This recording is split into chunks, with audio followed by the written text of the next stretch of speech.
আমাদের একজন অতিরিক্ত আত্মবিশ্বাসী স্বামী ভেবেছিল তিনি সেরা জানেন।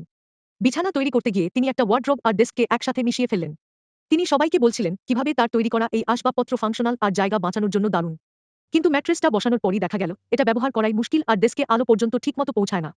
ছেলে এতটাই বিরক্ত হয়ে গেল আর স্ত্রী সিদ্ধান্ত নিল সবকিছু খুলে নতুন করে শুরু করবে।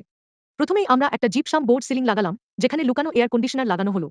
জানালার পাশে আমরা একটা বড় ডেস্ক বসালাম, মাঝখানে 4টা ড্রয়ার দিয়ে ছোট জিনিসপত্র রাখতে সহজে ব্যবহার করা যায়। কলেজের ভর্তি পরীক্ষার পড়ার বইগুলো রাখার জায়গা হলো। ডেস্কের নিচে একপাশে বড় জিনিসপত্র রাখার জন্য একটা পুল আউট ক্যাবিনেট রাখা হলো। কার্পেন্টার একটা বক্স বেড তৈরি করলেন, যার নিচে বড় বড় স্লাইডিং ড্রয়ার রাখা হলো অতিরিক্ত স্টোরেজের জন্য, এবং সিশেপোর্ট স্লট দিয়ে সহজেই খুলতে পারা যায়। বিছানার পায়ের দিকটায় আমরা একটা বড় ওয়ার্ড্রোব যোগ করলাম। নিচের অংশে বেডিং আর উপরের অংশে লম্বা আর ছোট কাপড় রাখার ব্যবস্থা হলো। অসাধারণ স্টোরেজের জন্য একটা খোলা হ্যাঙ্গিং এরিয়া থাকলো, যেখানে প্রতিদিনের ব্যবহারের জিনিসপত্র রাখা যায়।